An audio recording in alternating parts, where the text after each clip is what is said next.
김수영의 폭포를 보겠습니다. 이번에도 역시 또 소리를 안 넣고 녹화를 해가지고 네, 처음부터 다시 합니다. 여기 보시면 이제 필기의 흔적들이 남아있죠. 원래 제가 처음에 할 때는 아무것도 안 써있어요. 그래갖고 이제 쓰면서 이렇게 녹화를 하는데 보통 이렇게 써있는 경우는 한번 했다가 날려 먹은 거죠. 자, 아무튼 김수영의 폭포라는 작품인데 일단은 김수영을 이해를 좀 하셔야, 이 김수영이라는 사람에 대해서 좀 여러분이 아셔야 이 김수영의 폭포도 좀 잘 이해할 수가 있고 김수영의 다른 작품들도 좀 잘 이해하실 수가 있습니다. 김수영은 어떤 사람이냐? 일단 1960년대 현실참여시를 쓰신 분이고요. 현실참여시는 부조리한 시대를 비판하는 시를 현실참여시라고 이야기를 합니다. 그 다음에 김수영은 순수를 지향하는 인물이에요. 그래서 순수한 걸 굉장히 좋아해요. 뭔가 다른 의도나 목적이 있는 이런 거 싫어하고 순수함으로 그것을 해야 한다, 이렇게 생각을 했던 사람입니다.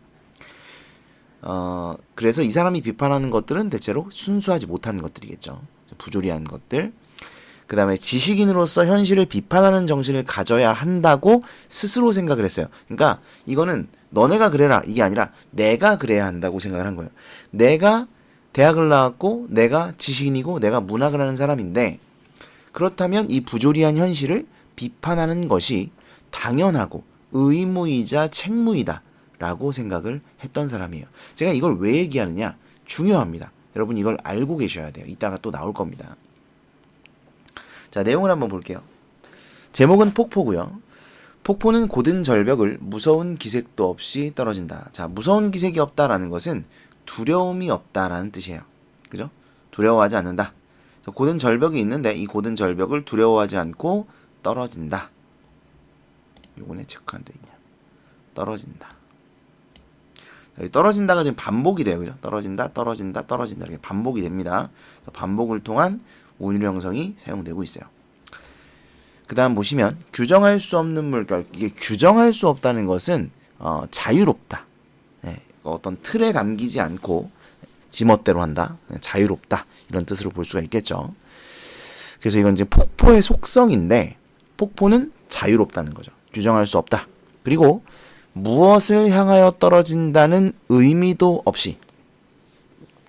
이게 원래 이제 처음 할 때는 굉장히 자세하게 설명이 아니라 그러니까 궁금하게 만들고 설명을 했는데 제가 다 써놔가지고 궁금하게 만들 수가 없네요, 여러분을.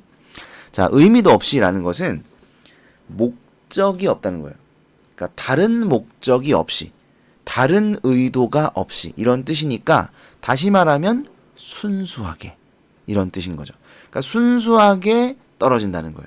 떨어지기 위해 떨어진다는 겁니다. 그래서 목적이 없이 순수하게, 이게 이제 폭포의 속성이에요. 그러니까 폭포의 속성이 자유롭다, 목적이 없다, 순수하다. 그 다음에 계절과 주야를 가리지 않고, 주야는 밤낮이죠. 그래서 계절과 밤낮을 가리지 않고 떨어진다는 것은 계속해서 떨어진다는 거, 지속성을 의미합니다. 그 다음에 고매한 정신처럼 떨어진다.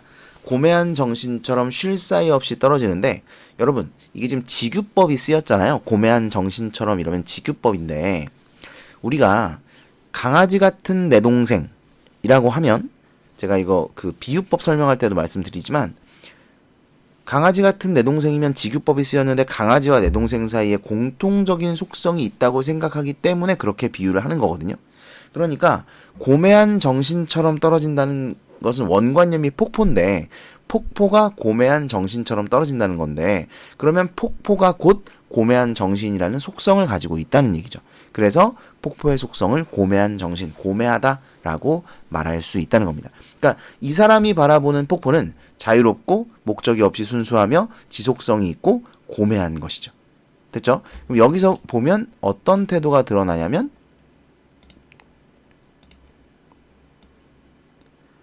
폭포에 대한 예찬적 태도가 드러나죠. 그렇죠? 폭포에 대한 예찬적 태도가 드러나고 있다. 그 다음 볼게요. 금잔화도 인가도 보이지 않는 밤이 되면, 자, 여기서 밤은 부정적 대상, 그래서 부조리한 현실을 의미한다고 볼 수가 있죠. 이 사람이 살았던 시대가 이제 60년대, 그러니까 박정희 대통령 때 군사 독재 시절이죠. 그래서 그 군사 독재 시절의 부조리한 현실을 이야기한다고 볼 수가 있겠죠. 금자라도 인가도 보이지 않는 밤이 되면 폭포는 고든 소리를 내며 떨어진다. 여기서 고든 소리는 여러분, 이걸 줄을 안 쳐놨네. 고든 소리는 청각의 시각화로 일단 볼 수 있어요. 왜냐면 소리라는 건 청각을 통해서 우리가 느끼는 것인데 마치 볼 수 있는 것처럼. 그렇죠? 고든 소리가 세상에 어디 있어요? 소리가 그잖아요. 뭐 동그란 소리도 있고 뭐 네모난 소리도 있고 삼각형 소리도 있고 그러냐?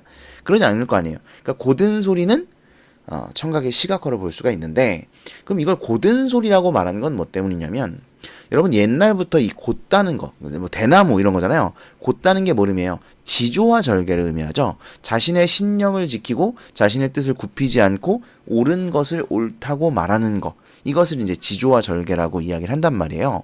그래서 여기서 고든 소리도 부조리한 현실을 비판하는, 자신의 신념을 밝히는 옳은 소리, 그러면서도 굽히지 않는 신념의 소리다 라고 이해를 할 수가 있습니다. 그래서 폭포는 고든 소리를 내며 떨어지는데, 이 고든 소리는 부조리한 현실을 비판하는 소리인 거죠. 그런데 제가 아까 뭐라고 했냐면, 지식인으로서 현실을 비판하는 정신을 가져야 한다고 말씀을 드렸잖아요. 이게 김수영의 생각이라고. 그러니까 김수영은 사실 이 폭포가 고든 소리를 내며 떨어지는 것이 지식인으로서 보여주어야 할 면모라고 생각하고 있는 것이죠. 그 다음 볼게요. 고든 소리는 소리이다. 뭐 당연한 소리네요. 고든 소리는 고든 소리를 부른다. 여기 지금 다른 것 때문에 체크를 제가 안 하긴 했는데, 여러분 고든 소리가 지금 반복되죠. 고든 소리, 뭐 소리 이런 것도 반복되고요. 어쨌든 시어의 반복을 통한 운율 형성이 사용되고 있다는 걸 알 수 있어야 되고요. 그 다음에 여기 지금 뜬금없이 허균의 호민론을 제가 써놨는데, 이게 뭐냐면, 고든 소리는 고든 소리를 부른다라는 말이 뭐냐. 지금 여기 써놨죠. 폭포가 먼저 고든 소리를 내면 다른 것들이 함께 고든 소리를 내게 된다는 거예요. 자, 이 허균의 호민론이 뭐냐면요. 부조리한 현실을 살아가는 백성들이 있어요. 근데 이 백성들은 세 가지로 나뉩니다. 항민, 그리고 원민, 그리고 호민이에요. 항민은 항상 그런 백성. 다시 말하면 내가 억압을 받든 뭐 어떤 대우를 당하든 그냥 거기에 수긍하고 순응하며 살아가는 백성들, 이걸 항민이라고 불러요. 항상 똑같다 할 때 항이에요. 원민은 뭐냐면 불만이 있어. 원망은 가지고 있어요. 원망은 가지고 있는데 이 원망을 드러내진 못해. 그걸 드러낼 용기는 없어. 왜? 차표가. 잘못하면 죽어. 뭐 조선시대 때는 잘못하면 진짜 죽죠. 그래서 원망을 가지고는 있으나 드러내진 못해요. 호민은 뭐냐? 이건 이제 호걸 같은 거예요. 호걸. 그래서 불만이 있으면 그 불만을 먼저 말하는 사람. 그걸 호민이라고 합니다. 이게 이제 허균의 호민론이라는 글에 나와요. 이렇게 세 백성이 있는데 이 중에 호민이 있어서 얘들이 네 위정자들 니네가 계속 정치 그따구로 하면 호민들이 들고 일어날 거고, 들고 일어나면 원민들이 거기에 소리를 보태서 큰 소리가 일어날 것이다. 뭐 이런 식으로 이제 이야기를 하거든요. 그러니까 그런 점에서 보면 고든 소리가 고든 소리를 부른다. 이해되시죠? 그러니까 먼저 폭포가 소리를 내면 용기는 없지만 불만을 가지고 있던 다른 사람들이 고든 소리를 함께 내주게 된다. 이런 얘기예요. 자, 그렇다면 이 먼저 소리를 내는 이 폭포는 어떤 것이냐? 바로 선구자적 태도를 지닌 것이다 라는 거죠. 선구자, 먼저 길을 걸어가는 사람입니다. 그러니까 다른 사람들이 용기가 없어서 불만, 잘못된 것을 말하지 못할 때 이 폭포가 먼저 고든 소리를 낸다는 거예요. 그러면 다른 것들도 함께 소리를 내게 된다. 이런 뜻입니다. 자, 그 다음 번개와 같이 떨어지는 물방울은 순식간에 떨어진다는 거죠. 취할 순간조차 마음에 주지 않고, 이 취자가 그 취하다의 취자예요. 앞에 보시면 이 한자가 요게 술주자거든요. 앞에 요게 요 앞에 취할 순간조차 마음에 주지 않고인데, 이거는 그러니까 정말 빠르게 떨어진다는 뜻이에요. 정말 빠르게 순식간에 떨어진다 이런 뜻입니다. 근데 그 다음 줄을 보면 나타와 안정을 뒤집어 놓은 듯이 높이도 폭도 없이 떨어진다라고 되어 있거든요. 그럼 나타와 안정을 제가 지금 주황색으로 칠해놨는데 이게 부정적 대상이라는 거예요. 여기 써놨죠? 부정적 대상. 보통 우리가 나타는 나태함인데 나태함은 부정으로 보는 게 맞습니다. 근데 안정을 왜 부정으로 보는 걸까요? 나태는 부정이 맞는데 뭐 안정적인 삶, 여러분 안정적인 삶을 꿈꾸시지 않나요? 예, 보통 안정적인 삶을 살기 위해서 노력하죠.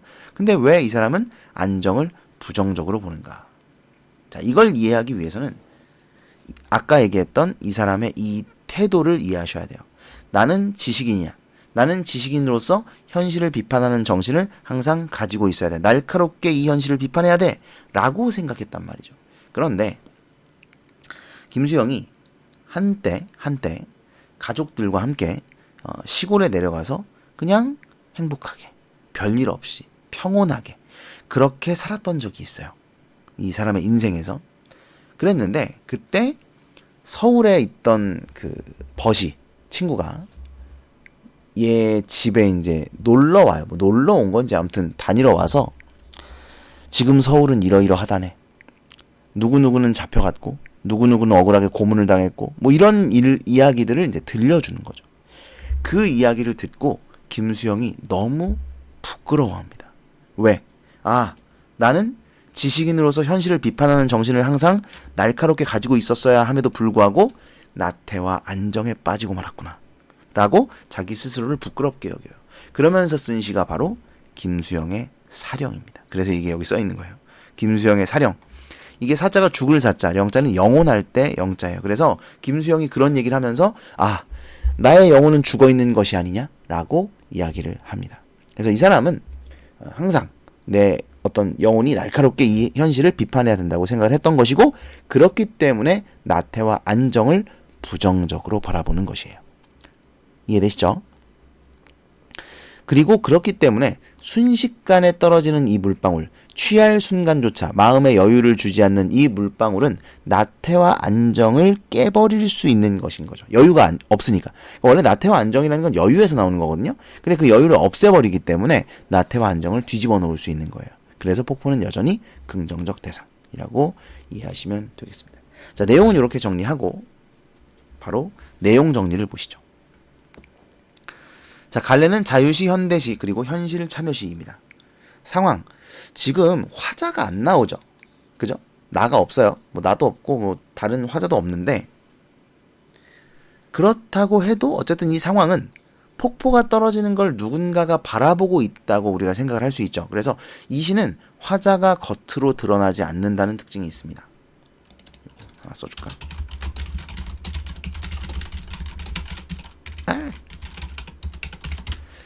자, 그 다음에 그래서 상황은 폭포가 떨어지는 것을 바라본다 이렇게 정리를 했고요.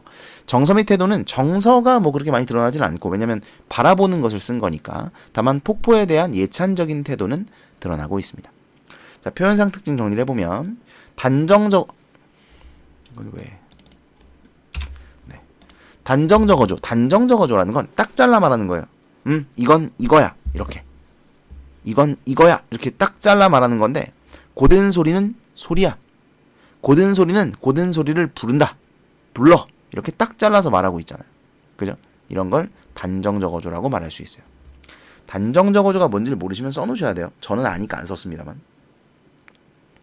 그 다음에 시어의 반복을 통한 운율 형성. 떨어진다 반복되고 있었고 그 다음에 여기 이제 소리, 고든 소리, 뭐 소리 이런 것들이 반복되죠. 비유적 상징적 시어. 예를 들면 밤 그리고 폭포가 있겠습니다. 폭포는 긍정적 대상이고 밤은 부정적 대상이죠. 그 다음에 현재형의 사용. 자, 여기 보시면 떨어진다, 떨어진다, 떨어진다, 부른다. 니은들이 지금 전부 다 현재형이죠. 떨어진다. 현재형어미가 사용되고 있고요. 현재형어미가 사용되면 일반적으로 생동감과 현장감을 주거든요. 얘도 생동감, 현장감이 있다고 보는 게 맞을 것 같아요. 이거는 왜냐면 폭포라는 게 굉장히 힘있게 떨어지거든요. 그래서 그런 면에서 생동감과 현장감을 드러낼 수 있다라고 볼 수 있을 것 같습니다. 화자가 겉으로 드러나지 않는다. 이렇게 자, 내용을 정리하시면 되겠습니다.